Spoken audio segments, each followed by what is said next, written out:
Hello everyone. अभी हम ये जो चैप्टर है ये हमारा जो चैप्टर है ये हम पढ़ रहे हैं सोशल साइंस का क्लास 7 का, जिसका नाम है इक्वालिटी।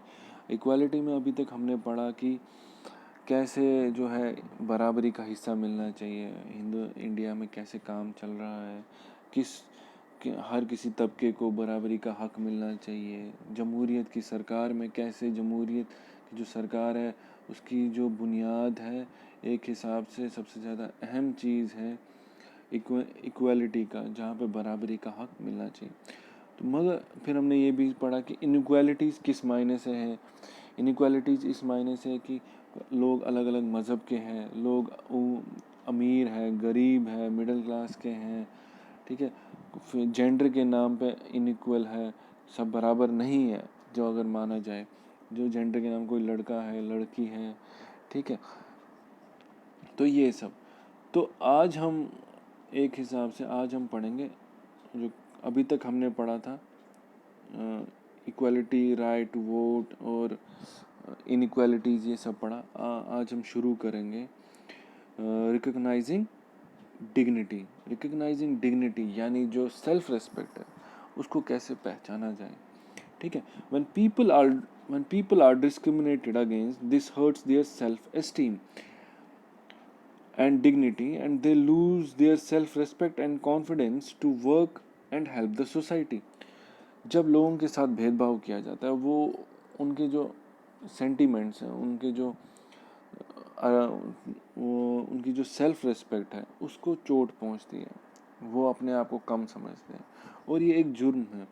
और इसकी वजह से क्या, जो उनका कॉन्फिडेंस होता है काम करने वक्त, जो उनको कॉन्फिडेंस होता है वो भी ख़त्म हो जाता है, जो वो सोसाइटी को मदद कर सकते हैं वो भी ख़त्म हो जाता है। अब मान लो अगर हम किसी के साथ भेदभाव करेंगे, मान लो कोई एक्स वाई, कोई भी नाम एक्स हो, उसके साथ हम भेदभाव करेंगे, उसको हम बोलेंगे तू अच्छा नहीं है, तू बुरा है, तू ये है वो है, तो कल को अगर हमें ज़रूरत हो, हमें मदद की ज़रूरत हो, तो वो क्या बोलेगा, तुम लोग हमेशा मेरे को बुरा भला बोलते हो, मेरी बुराइयां करते हो, मुझे मारते हो, मुझे कुछ करने नहीं देते हो, तो आज मैं तुम्हारी मदद क्यों करूं।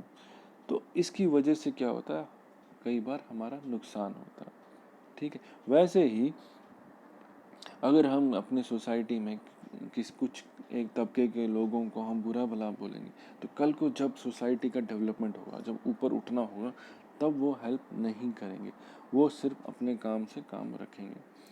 Everyone in a democracy deserves equal respect so the society can progress together and no one is left behind.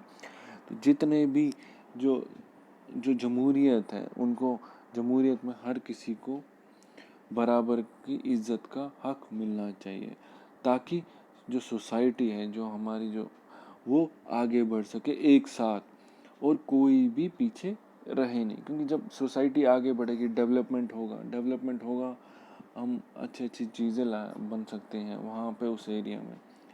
तो ये सब देखना पड़ता है।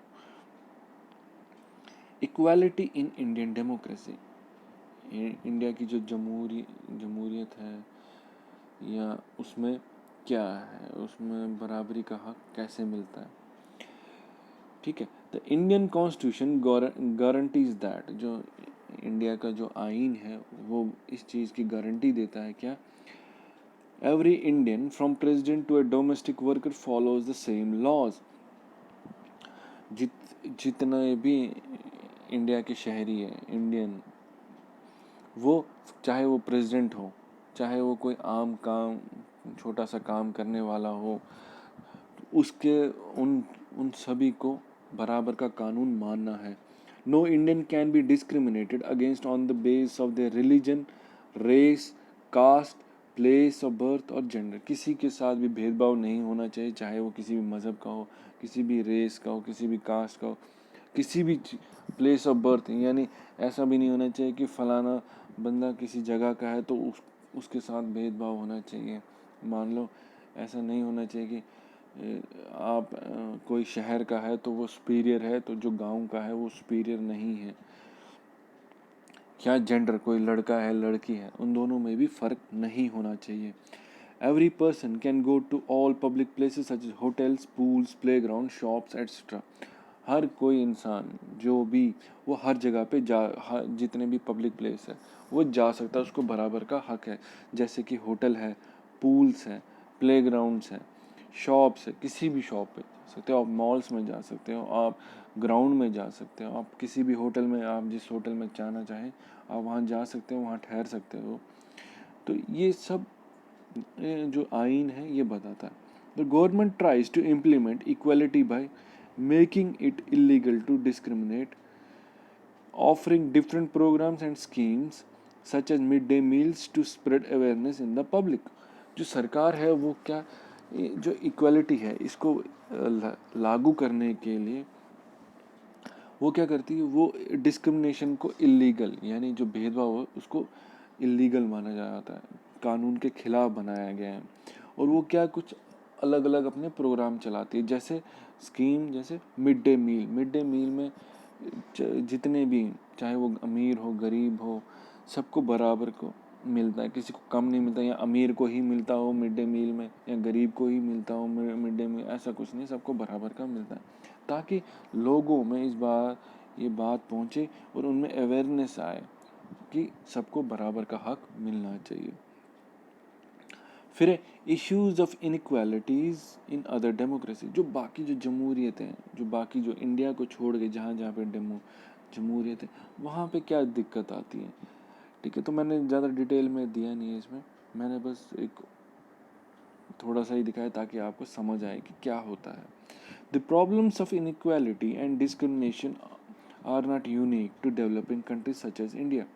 जो जो भी प्रॉब्लम्स आती हैं, जो भी दिक्कतें आती हैं, मुश्किलात आती हैं इनक्वालिटी में और जो भेदभाव में, वो आम बात नहीं है। मतलब जो कंट्रीज़ है, जो मतलब वहाँ जैसे इंडिया है, जो डेवलपिंग कंट्री है, यहाँ पे ये आम बात नहीं है। Even in advanced countries people are discriminated against and they have to fight for their rights। जो एडवांस कंट्री जैसे जो रशिया है, चाइना है, ये जो कंट्रीज है, एडवांस कंट्रीज है, यहाँ पे भी लोगों के साथ भेदभाव होता है। जैसे चाइना में क्या होता है, वहाँ पे यूगर मुस्लिम्स आपने सुना होगा, उनके साथ भेदभाव होता है, उनको ट्रांजिट कैंप्स में रखा गया है। तो ये भी होता है और वो उनको और अपने हक के लिए लड़ना पड़ता है, उनको जद्दोजहद करनी पड़ती है। फिर वैसे an example of this is the recent African American civil rights movements in the USA where black people who were treated as slaves had to become together and fight for their rights।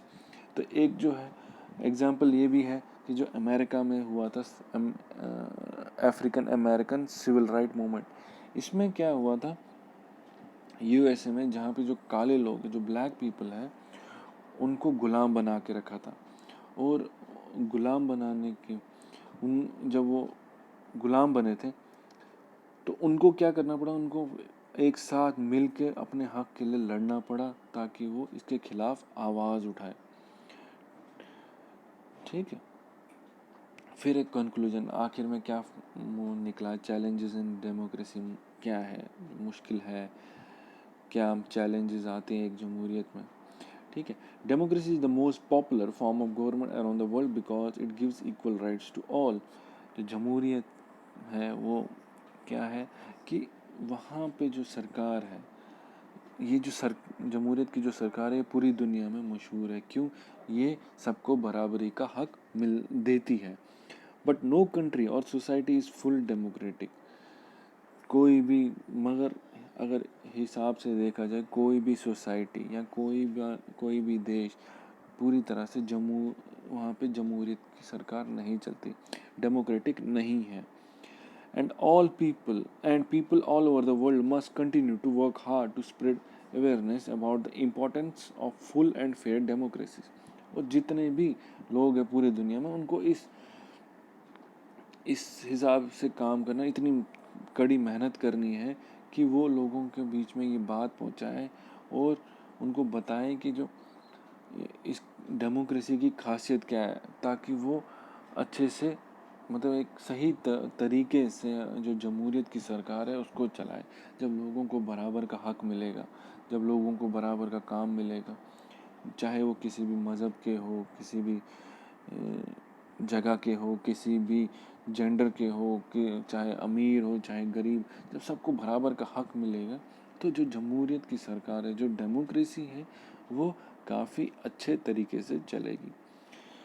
तो ये यहाँ पे part ख़त्म होता है। उम्मीद करता हूँ आपको ये समझ आया होगा अच्छे से। कोई भी अगर दिक्कत हो, कोई भी प्रॉब्लम हो, मुश्किलात आती हो, तो प्लीज़ मुझे यूट्यूब पे मैसेज डाल दीजिएगा, फिर मैं आपसे कांटेक्ट करूँगा ताकि आपकी प्रॉब्लम्स को हल कर पाऊँ। Thank you so much.